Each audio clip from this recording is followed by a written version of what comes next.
Howdy-ho, boys and girls. Will here with Just-in-Time Prepping. As you know, last night we talked about quite a few things, and I was not happy with the way that I had my bartering video lined up, so I decided that we'd go ahead and fix it now instead of later with all the stuff going on in our country right now. So, we're going to talk about bartering.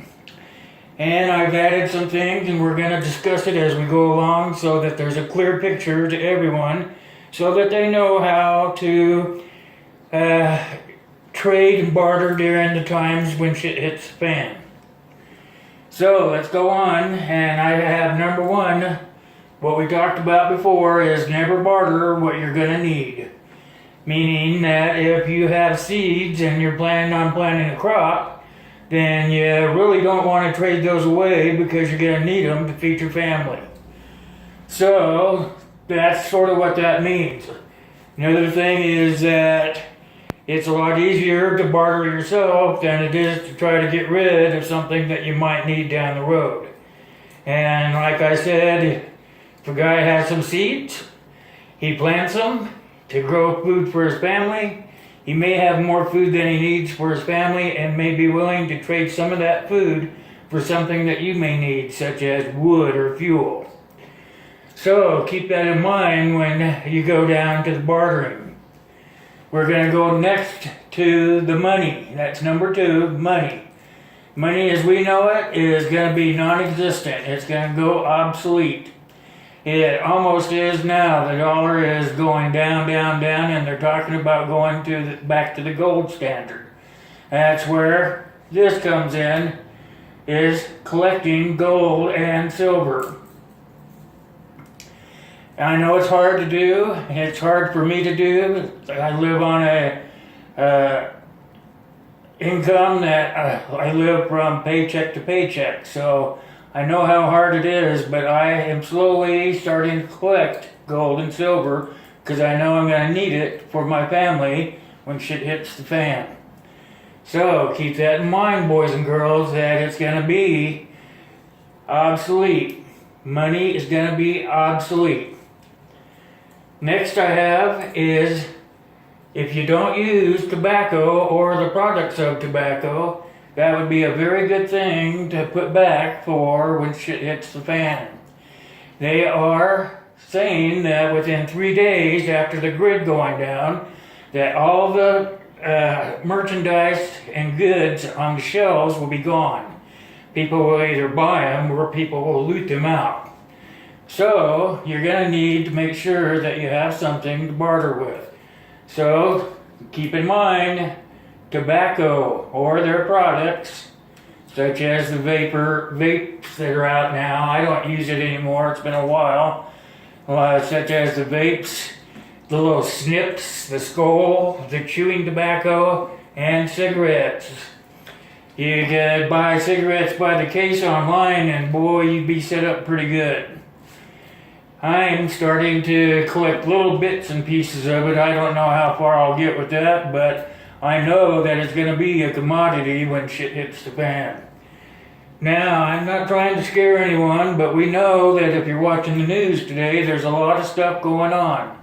This is the perfect time and the perfect example of preparing for SHTF. So, again, remember, money's going to be obsolete, gold and silver's going to be good, and never barter what you're going to need. Okay, let's go to the next one. 4, alcohol. Everybody's got their vices, right? Some people have alcohol as their vices. It's going to be awful hard to collect cases. Cases get pretty heavy, so what I've been doing, since I don't drink anymore, is I collect the little shot bottles and just throw them into a bin, and I figure that since I don't drink, guess what? Fill that bin up and I've got something worth trading. And keep in mind, even if you drink, you're going to need that alcohol. So alcohol is going to be a big one in barters. Okay, here's a big one, batteries. I don't know if you guys have thought about it, but a lot of people are on solar energy. And if they're not on solar energy, they are thinking about being on solar energy. So, batteries are going to be pretty important. That means batteries of all sizes, all the way from down into watch battery size, all the way up to the car or truck size. So, number 5, batteries. Excuse me. The next thing I have is ammunition. Ammunition is going to be really big for when shit hits the fan. I'm going to tell you something, don't barter away your ammunition. Think ahead and try to pick up odd sizes that you're not going to be using. And also arrows. If you're not an archer, some people are going to be needing arrows for their crossbows, their compound bows, even regular bows like bow and arrows for the Indians. I'm not sure what they call those. But you can think about picking up stuff like 22 longs and 223s or 308s or even 12 gauge shells. I know that what I've got is a 9mm and a 12 gauge, so I know I'm not going to be getting rid of anything that's 9mm or 12 gauge birdshot or anything like that. I might keep the slugs for the shotgun, but the pellets and stuff, probably get rid of them because, well, I might keep some of them because of hunting, but I would say shotgun shells would be a good barter tool. And they're pretty inexpensive, so I suppose you could stock up on those. I know that here where I live, you can only buy so many 22 shells a day and so many shotgun shells a day. So what I do is I kind of go into different places over the course of the month and try to pick up extra ammo so I have it for the barters. So let's get down to a real important one here, and that's fuel. Fuel is gas, diesel, propane, white gas, wood, or kerosene. All those things are going to be high commodities. Because like I said, when shit hits the fan, within 3 days, it's going to be all gone. So, that's going to be like gold right there, fuel. Fuel and probably money are going to be high items for you to think about keeping on hand. I'd say third would probably be tobacco. And so we'll go on down the line, and I have 8 as being medical supplies. And like I said, you don't want to give away anything that you're going to need for your family. However, if you stock up with enough things, you will have some stuff that you can either give to your people in your group or possibly trade for one of these other items on the list here that you didn't stock up enough of. So medical supplies is going to be a real big item, especially things like prescription drugs. Prescription drugs are going to be high on the list because people are going to be getting sick, especially if the grid goes down and people haven't planned well enough. They're going to be getting sick from the water. They're going to be passing around viruses. So think about that. If you go to the doctor and you get some amoxicillin or penicillin, they don't give penicillin out much anymore, but anything to do with antibiotics or anti-inflammatories, even if they are outdated, I would go ahead and keep them and seal them up in a bag and make it airtight so that they'll last longer. And that would make a good item either for your family when they get sick or one of your people in your group when they get sick. And possibly you could trade it away. That would be your conscience. And then I ran out of space on the board, but I have other stuff too. And that other stuff would be like dressings for first aid. And here's some stuff that are vices for people, coffee or tea. Coffee and tea, I've got to have my coffee in the morning, I'm telling you.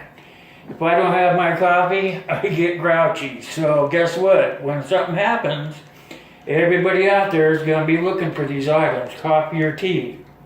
Tea is a good antioxidant anyway, and if you drink it, it will clean out your system. So coffee and tea would be a good bartering tool. Also, seasoning for their food. I am picking up seeds for spices and seasonings so that I can grow it and possibly have bartering material. Another good thing would be salt, pepper, and sugar. You can buy all that stuff in bulk. You can store it away and it lasts virtually forever as long as you keep it away from water and keep it dry and airtight. It'll last virtually forever. Also, I have, and nobody I've heard of yet even has mentioned these, but they are actually good for you, and that is those little 5-hour energy drinks. I know that they sell 8 packs by the little cases. I think you can get 24 at a time. You can buy one at a time, whatever you can afford. But those, I believe, are going to be a big bartering tool. Another good thing to have around would be gravy packets or any of the seasonings or taco mix, anything that people can spice up the food that they have stored away. I know that you can buy big buckets of food, and those would be good things that you could trade off. I know you don't want to cut yourself short, but if you have enough of the other stuff, the stuff that lasts for a long time, like the number 10 cans of food, the buckets they have out that last virtually about 10 or 15 years, and you know that you're going to have enough for your family, and you've got another bucket, guess what? Bingo! So I would be thinking about something like that. Also, here's another big thing, and that would be bullion. They come in cubes in a little bottle, and guess what? Those things last forever, probably 50 or 100 years if you keep that little bottle sealed up. So I've gone over quite a few things here for you to think about, and with everything going on, it's really important that we start preparing now. If you haven't started yet, start now, because it's just turning into a real scary thing out there, and I want all my friends and family to be prepared. And if you see something on the list that I missed, please don't forget to put it in the comments down there. And also don't forget to push that little subscription button so that you can get future videos that I make. We talk about all kinds of things, and I would like to start discussions.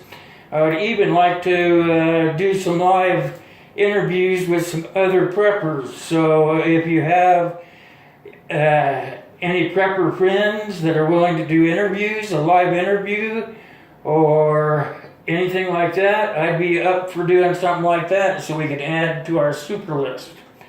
It's really about all I have for tonight. I know I covered this a whole lot better tonight than I did the first time I did it.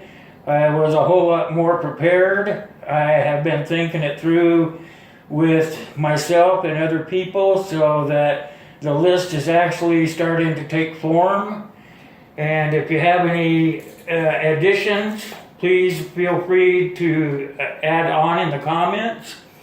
If by chance you know anybody else that's not preparing yet or needs to prepare, please send them our way to make our family bigger.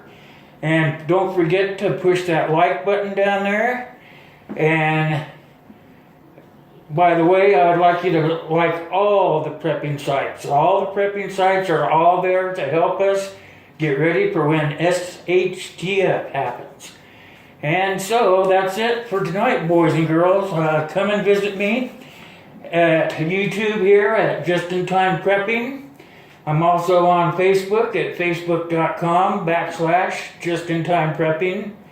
And I'm on Patreon at patreon.com/Shutterboy2016.